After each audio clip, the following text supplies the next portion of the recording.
Hey, what's going on, everybody? Hope you're doing well. Just wanted to send you another quick word today to the Releader community. It really sparked from this morning. I had a men's circle. We call them small groups. We call them circles at Victory Church. And I have this group of men. If they all showed up at once, it'd probably be over 30 of them.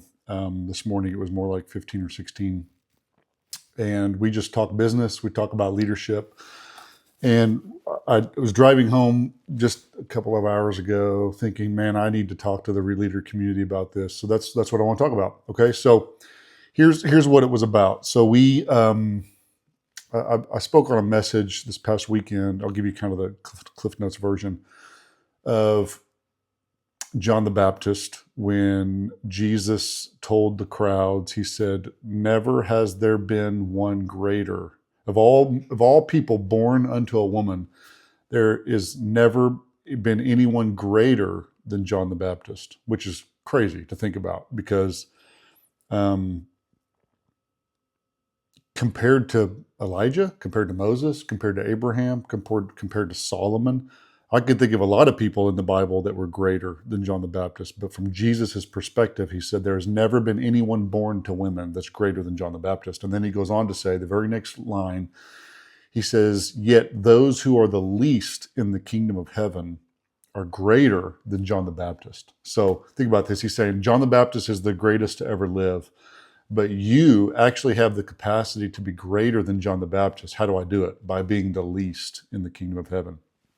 So then he goes on to say to talk about serving. And over in Luke chapter 22, the disciples are arguing about who's the greatest in the kingdom of who among us is the greatest.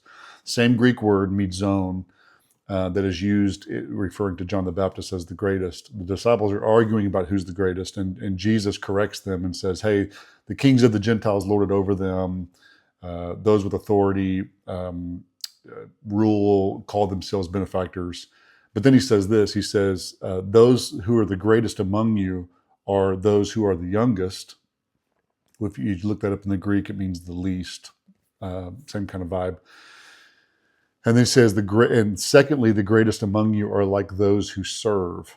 And then he says, who's greater, the one sitting at the table or the one serving the table? And then he says, "I am among you as one who serves." Okay, so that's the baseline. That's the starting point. And I presented this idea to these business leaders this morning. Great business leaders, very successful business leaders. And I said, what does this look like? It's easy to preach this, right? It's easy to preach about this. And as pastors, we're the least. As Christians, we're the least. We're as those ones who serve. But how does that apply to leadership, right? How does that apply as a businessman or a businesswoman? Or a lead pastor or a department head or the VP of your organization or the president of your organization? Is it feasible? Is it possible to say that we're supposed to lead from a place of serving? And I know the Christianese thing to say is, of course, it's servant leadership and all those things. I get that.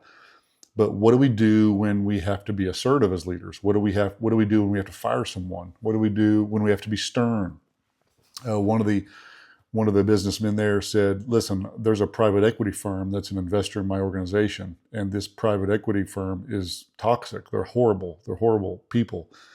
And I can't, if I want to defend my employees and my constituents and my customer base, I can't serve the private equity firm. I have to defend my organization from the private equity firm," right? So when we get down to the brass tacks and the complications of this, what does it look like to serve from the chair of a business person and from a business perspective?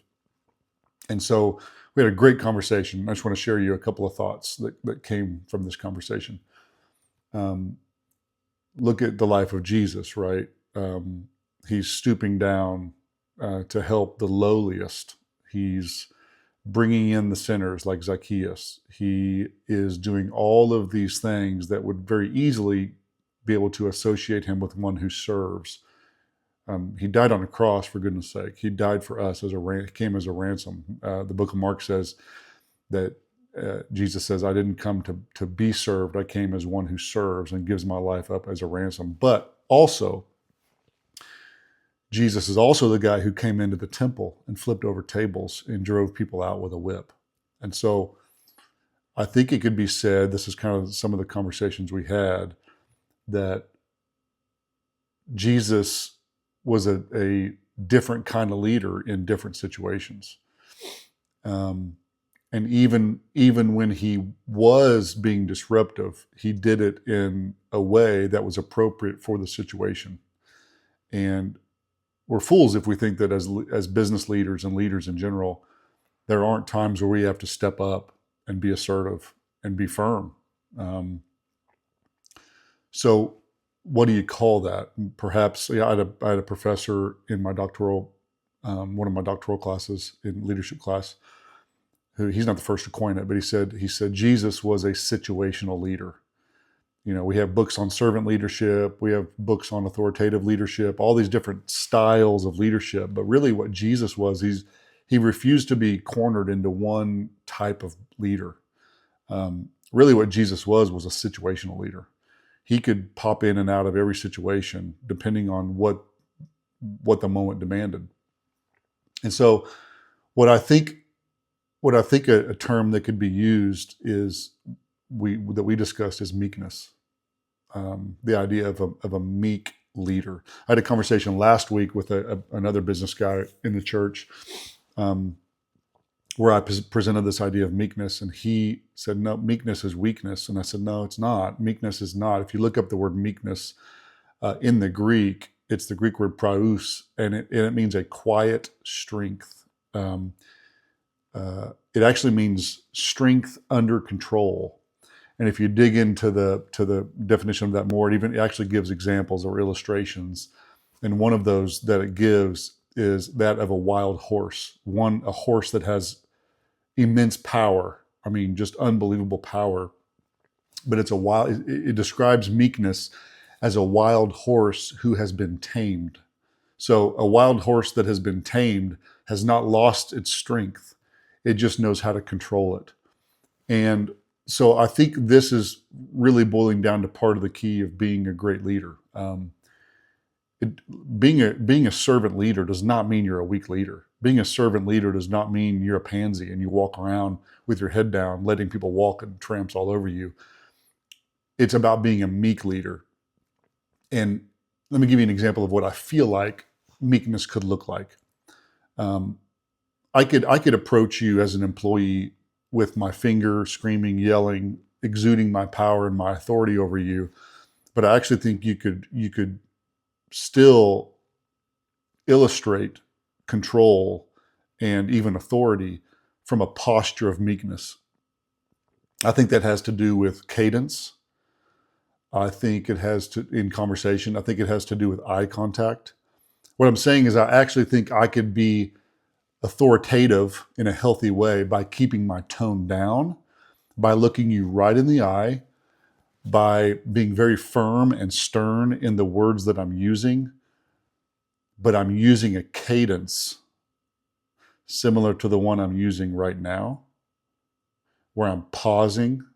So you see me kind of going into this mode where there is an authority to it. I'm making direct eye contact. I am not looking away. I'm not looking down. I'm not showing weakness. I'm being firm and stern, but I'm doing it with a kind heart, with a cadence that is loving, with a tone that is loving.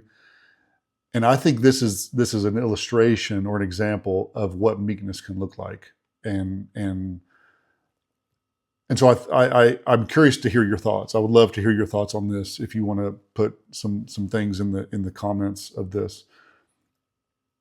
It just struck a chord with me, and it got me to processing and thinking what that could look like.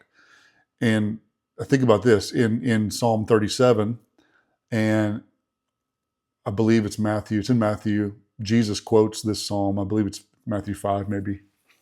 It literally says, "The meek will inherit the earth." Now think about the magnitude of what I just said. It doesn't say the meek will get to heaven one day and have a great life in heaven. It literally says the meek will inherit the earth. Let me say it with the definition of it in there. Those who are able to have strength under control will inherit the earth. Those who carry themselves with a quiet strength will inherit the earth. Was it John F. Kennedy that said, "Speak softly but carry a big stick"? To me, this is ninja skill leadership. This is sniper rifle leadership when we can exercise or become experts at giving strength with kindness, but firmness, right? It's like a strange dichotomy. It's both. It's not either or, it's and both. It's not that I'm either strong or weak. It's not that I'm either soft or firm. Is that meekness actually gives us the ability to do both. It's not either or, it's and both. And so I'm not saying I've got it all figured out, and I'm certainly not saying that I do this well all the time. We also blend it over into even as dads, right? Like, it's not just about leadership in our businesses, it's about leadership at home. And maybe this idea of meekness, a soft strength, a strength under control, because the temptation or the tendency of a lot of dads, myself included, is that many times we want to exert our authority by raising our voice. But perhaps the greatest thing we could do as dads is to exert authority, for sure. I mean, there has to be authority in parenting. But what if we did it from the cadence of meekness, of a quiet strength, a calm, keeping our heart rate down, keeping our tone down. So I present that to you.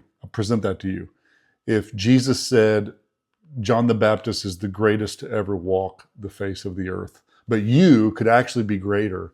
How do I be greater? I'm greater by being the least in the kingdom of heaven. Least does not mean weak. Jesus said, I have come as one of those who serve, not the one who's being served, but the one who serves. Jesus was not weak. He was anything but weak. He changed the world. He turned the entire world upside down. And he did it from a posture of meekness, like a wild horse that's been tamed. And that's what we are, right? We are sinful. We have a sin nature, as Paul describes it, but we have been tamed by the power of the Holy Spirit. And we have the fruits of the Spirit coming up from within us. And in fact, one translation defines one of the fruits of the Spirit as meekness. So meekness is a fruit of the Spirit. It is not in and of myself, because me in and of myself is full of rage. I'm full of sin. I'm full of selfishness. I'm full of